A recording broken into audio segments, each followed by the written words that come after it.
Welcome friends, हमारी female बताती हैं ये फर्स्ट टाइम है कि मैं इस वर्ल्ड में डांस कर रही हूँ, लेकिन मुझे एंटस के डांसिंग एबिलिटी के बारे में नहीं पता। देन जैसे ही वो उसके साथ डांस करना शुरू करती हैं, तो उसके डांसिंग एबिलिटी को देखकर हैरान रह जाती हैं। देन कहती हैं वैसे तुम डांस अच्छा कर लेते हो। देन एंटस कहता है ऑफ कोर्स मैंने बचपन में सोशल डांस, कन्वर्सेशन स्किल और बहुत सारे दूसरे एजुकेशन भी लिए। जब मैं छोटा था तो मुझे उत्तराधिकारी के रूप में कठोर ट्रेनिंग दिया गया। उस समय सच में बहुत ही थका देने वाला था। देन ये सुनकर फीमेल शॉक्ड होकर मन में कहती है लेकिन अब वो इतना घमंडी क्यों है। देन उससे कहती है वैसे क्या तुम रोजमेरी की वजह से यहाँ आए हो। वैसे उसे पता था कि मैं कमिंग ऑफ एज पार्टी में पिछली बार शामिल नहीं हो पाई थी, इसलिए रोजमेरी ने मुझे अपने साथ आने के लिए इनवाइट किया। वो सच में अच्छी दोस्त है, मैं उसकी आभारी हूँ। देन एंटस कहता है लेकिन फिर भी तुम ज्यादा रोजमेरी के करीब मत जाना। अगर तुम्हें किसी चीज की जरूरत हो तो डायरेक्टली मेरे पास आना। आखिरकार मैं तुम्हारा लवर जो हूँ। देन फीमेल कहती है प्लीज मुझे ये मत बताना कि तुम अपनी छोटी सिस्टर से जेलस हो, और वैसे भी तुम इतने बिजी रहते हो कि मेरे लिए तुम्हें देखना मुश्किल है। तुम शुरुआत से कैपिटल में नहीं थे। देन एंटस कहता है मेरे कहने का ये मतलब है कि मैं जल्द ही कैपिटल वापस आने का योजना बना रहा हूँ। मैं भी माय लेडी को रोज देखना चाहता हूँ। देन जैसे ही डांस खत्म होता है तो फीमेल लीड पूछती है जैसा कि तुमने पहले कहा, तो क्या ये सच है कि तुम कैपिटल वापस आ रहे हो। देन एंटस कहता है हाँ बिल्कुल, काम टेरिटरी में चलता रहेगा और मैं बैरन को असिस्ट करने में मेहनत करूंगा। और वैसे भी वर्क चाहे जैसा भी हो, मुझे विश्वास है कि वो टैलेंटेड सेक्रेटरी सब संभाल लेगा। देन फीमेल लीड थाइन को याद करते हुए कहती है हाँ बिल्कुल, अगर थाइन वहाँ पर है तो किसी चीज की चिंता करने की जरूरत नहीं। देन उससे कहती है क्या हम थोड़ी देर के लिए बाहर चले, मुझे तुमसे कुछ कहना है। देन हमें बालकनी का सीन दिखाया जाता है। फीमेल कहती है मैंने पिछली बार लेटर में जिक्र किया था, तुम इसके बारे में भूले तो नहीं हो, है ना। हमें धीरे धीरे अपने फेक रिलेशनशिप को खत्म करना होगा। अब जबकि हम एक दूसरे से अक्सर मिलते रहेंगे तो हमें ब्रेकअप कैसे करना है इसके बारे में सोचना है। देन ये सुनकर एंटस थोड़ा उदास हो जाता है एंड कहता है मैंने अभी तक ये नहीं सोचा है कि मुझसे ब्रेकअप कैसे किया जाए। देन ये सुनकर फीमेल कहती है ये तुम क्या कह रहे हो, एंड आगे कुछ कहने ही जाती है। देन तभी काफी जोरों से चिल्लाने की आवाज आती है लूना तुम यहाँ पर हो। देन फीमेल कहती है रोजमेरी। देन रोजमेरी कहती है तुम्हारा चेहरा इतना लाल क्यों है। डोंट टेल मी कि मेरे भाई ने तुम्हें परेशान किया, मैं उसे नजरअंदाज नहीं कर सकती।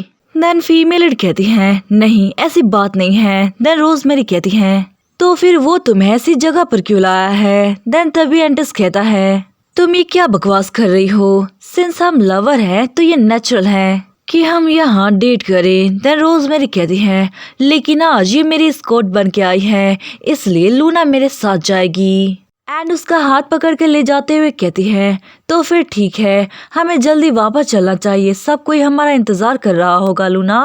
देन फीमेल कहती है रुको रोजमेरी, मुझे उससे कुछ कहना है। लेकिन एंटस ये क्यों चाहेगा कि लूना उससे ब्रेकअप के बारे में बातें करे, तो इसलिए कहता है ठीक है तुम इसे ले जाओ और पार्टी एंजॉय करो, हम बातें बाद में कर लेंगे। देन फीमेल जाते हुए कहती है हम फिर मिलेंगे। देन तभी रोजमेरी कहती है हे तुम अपने इलाके में वापस लौट जाओ।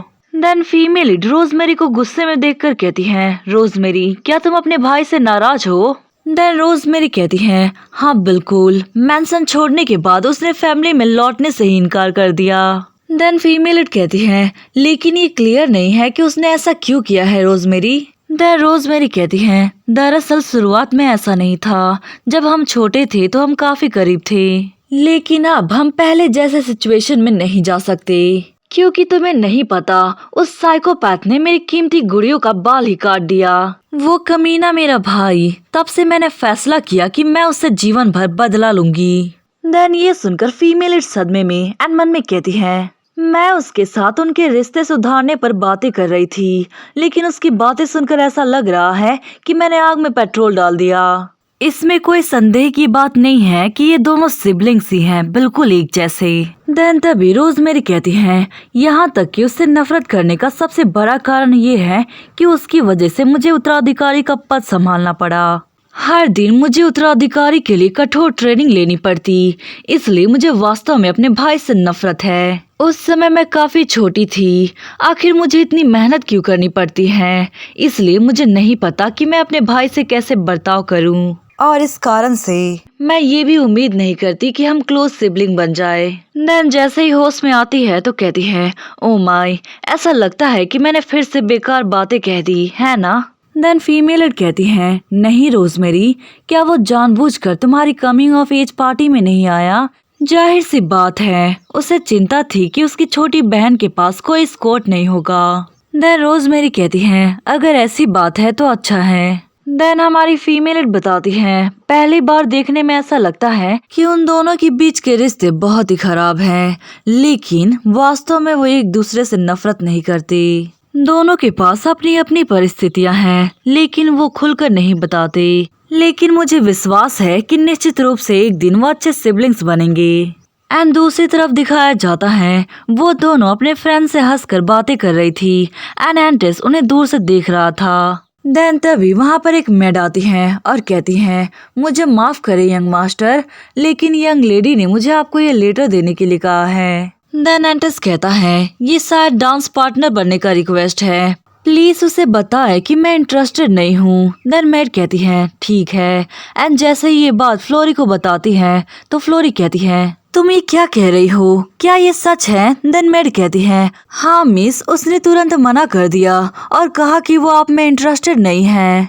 देन ये सुनकर फ्लोरी मन में कहती है लेकिन इतना हैंडसम और कूल, ये तो बहुत बड़ी बर्बादी होगी अगर मैं उसे ऐसे ही हाथ से जाने दूं। या फिर उसने ऐसा इसलिए किया क्योंकि वो मैड थी, शायद मुझे उससे डायरेक्टली पूछना चाहिए। देन तभी वो उसके पास लूना को जाते हुए देखती है तो गुस्से में कहती है वो तो लूना पैलेस है ना, क्या ये उस औरत की वजह से है कि उसने मुझे मना कर दिया? एंड उसका शरीर गुस्से से कांपने लगता है। देन वो कहती है क्या रोड्रियन उसके लिए काफी नहीं था कि अब वो उस आदमी के साथ भी फ्लर्ट कर रही है जिसे मैं पसंद करती हूँ? मैं सच में उसे अभी बेनकाब करना चाहती हूँ, लेकिन मैं पिछली बार की तरह इस बार भी सब कुछ बर्बाद नहीं कर सकती। सबसे पहले मुझे कोई ऐसा ढूंढना होगा जो मेरा साथ दे। वेल उसके जाने के बाद हमें दिखाया जाता है एंटिस कहता है मिस आप रोजमेरी को एस्कॉर्ट कर सकती हैं, लेकिन मैंने ये उम्मीद नहीं किया था कि आप मुझे इस तरीके से ढूंढने आएंगी। देन तभी फीमेल लीड कहती है जैसा कि मैंने तुमसे पहले कहा था और मुझे पता है कि ये थोड़ा सुनने में अजीब लगे, लेकिन जब तक तुम्हें इससे कोई दिक्कत नहीं है तो क्या हम अपने रिलेशनशिप को ऐसे ही जारी रख सकते हैं? आखिर हमारी फीमेल लीड इस तरीके का डिसीजन क्यों लेती है? देन हमें कुछ समय पहले का सीन दिखाया जाता है। दो नोबलमैन्स आपस में बातें कर रहे थे। ही तुम्हें पता है कि वो मॉन्स्टर एंटिस यहाँ पर आया है, तो जरूर वो किसी को मारेगा और चीजें अच्छी नहीं बीतेंगी। एंड ये सुनकर हमारी फीमेल मन में कहती है आखिर वो किसी के बारे में इतनी लापरवाही से बातें कैसे कर सकते हैं? ऐसे लोग हर जगह मौजूद हैं। अगर मैं इसके बारे में सोचूं तो मैंने उससे पहले ब्रेकअप के बारे में कहा था, जिसे सुनने के बाद उसके हाव भाव तुरंत बदल गए। क्या ऐसा हो सकता है? भले ही वो ना दिखाए, लेकिन उसे अपनी रेपुटेशन की परवाह है। अगर मैं अचानक से उससे ब्रेकअप कर लेती हूँ तो इससे उसकी रेपुटेशन और भी गिर सकती है। देन हमें प्रेजेंट का टाइम दिखाया जाता है। फीमेल लीड कहती है जब मेरे बारे में चारों तरफ अफवाहें फैली हुई थी वो तुम्हारी वजह से क्लियर हो गई, लेकिन अब जब मेरी प्रॉब्लम सॉल्व हो गई तो मैं तुमसे ब्रेकअप करने के लिए कह रही थी। तब मुझे महसूस हुआ कि मैं काफी सेल्फिश हूँ, तो मैं कहना चाहती हूँ कि हम कुछ और समय तक रिलेशनशिप में रहें, कम से कम तब तक जब तक तुम्हारे बारे में फैली सारी बुरी अफवाहें पूरी तरीके से गायब ना हो जाए। देन ये सुनकर एंटिस काफी जोरों से हंसने लगता है एंड ये देखकर हमारी फीमेल लीड हैरान। देन तभी फीमेल लीड गुस्से से इरिटेट होकर चिल्लाते हुए कहती है मैं यहाँ कब से सीरियस हूँ और तुम्हें हंसी आ रही है? देन एंटस कहता है, माफ करना माय लेडी, मैं बस काफी खुश हूँ। मैंने कभी ये नहीं सोचा था कि आप मेरी इतनी परवाह करेंगी। तो क्या मैं इसे इस तरह समझूं कि हम फिलहाल इस रिलेशनशिप को जारी रखेंगी? देन फीमेल कहती है, हाँ बिल्कुल, ये मत भूलो कि हम अभी के लिए केवल टेम्पररी कपल हैं और बाद में हमें अलग होना होगा। देन एंटस कहता है, मैं समझ गया माय लेडी, तब तक मैं आपको परस्यू करूँगा। देन तभी अनाउंसमेंट होता है कि सब कोई शांत हो जाए। एल्टन एम्पायर के क्राउन प्रिंस कैलियन एंटर आ रहे हैं एंड सब कोई उसे देखकर झुक जाते हैं एंड फीमेल उसे देखकर मन में कहती है, तो ये क्राउन प्रिंस है। वो एक बेहद अट्रैक्टिव और हैंडसम क्राउन प्रिंस है, लेकिन मुझे लगता है कि एंटेस इससे कई ज्यादा सुंदर है। वेल, क्राउन प्रिंस के स्पीच के बाद एक एक करके नोबल एयर को बुलाया जाता है और क्राउन प्रिंस उन सभी को एक एक ब्रॉच और नोबल सोसाइटी में एक नए सदस्य बनने के लिए बधाइयाँ देते हैं। एंड अगली बारी lady rosemary Vincent Marcus Vincent की डॉटर की होती है। वेल, वो काफी स्टनिंग दिख रही थी कि सब कोई उसी की तारीफ में बातें कर रहे थे। इवन क्राउन प्रिंस भी कब से रोजमेरी को देख रहा था। देन तभी वो उसमें आता है तो उससे ब्रोच के साथ बधाइयाँ देता है एंड रोजमेरी कंफ्यूज कि आखिर इन्हें क्या हुआ। देन कहती है, धन्यवाद योर हाइनेस। देन ये कहकर वो वहाँ से जाने लगती है एंड क्राउन प्रिंस हल्की मुस्कान के साथ मन में कहता है, जैसा कि उम्मीद था वो बिल्कुल अफवाहों की तरह ही स्टनिंग है। ऐसा लगता है कि क्राउन प्रिंस को रोजमेरी पसंद आ गई। वेल, रोजमेरी काफी खुश होती है। वो लूना के पास जाकर अपनी खुशी जाहिर करती है एंड फीमेल लीड उसे बधाइयाँ देती है तो रोजमेरी कहती है, तुम्हारा थैंक्स। एंड जैसे ही बैंक्वेट खत्म होता है तो सब जाने लगते हैं और दूसरी तरफ हमारी फीमेल लीड काफी खुश थी कि उसे एंजॉय करने का मौका मिला। देन तभी उसे काफी जोरों से लड़ने की आवाजें सुनाई देती हैं। रोजमेरी गुस्से से चिल्लाते हुए कहती है, बिल्कुल भी नहीं, लूना मेरी पार्टनर है तो मेरे साथ कैरेज में जाएगी, समझे? देन एंटस भी कोल्डली कहता है, मैं लेडी को रोज मैनर तक ले जाऊंगा, तुम्हें चुपचाप मार्कस रेसिडेंट वापस लौट जाना चाहिए। वेल, उनके झगड़ों के बीच में हमारी फीमेल परेशान एंड मन में कहती है, अब ये कौन सी नई मुसीबत आ पड़ी है। देन कहती है, तुम दोनों शांत हो जाओ, मैं वैसे भी अकेले लौटने की योजना बना रही थी, इसलिए बहस करना बेकार है। देन तभी एंटिस उसे लालच दिखाते हुए कहता है, मैं आज माई लेडी को जेम्स स्टोन की बिक्री वाली रिपोर्ट दिखाने वाला था, लेकिन मुझे लगता है कि आप काफी बिजी हैं। देन तभी फीमेल कहती है, अरे नहीं, मैं बिल्कुल भी बिजी नहीं हूँ और वैसे भी बिजनेस सबसे जरूरी चीज है। एंड वो एंटस के साथ जाने के लिए मान जाती है। देन तभी रोजमेरी कहती है, तो फिर मैं भी आज रात रोज मैनर ही रुकूंगी। ये सुनकर उसकी मेड कहती है, लेकिन यंग लेडी मास्टर काफी चिंतित होंगी। देन रोजमेरी कहती है, कोई बात नहीं, आफ्टर ऑल मैं आज के दिन से बड़ी जो हो गई हूँ तो मेरे पेरेंट्स समझेंगी।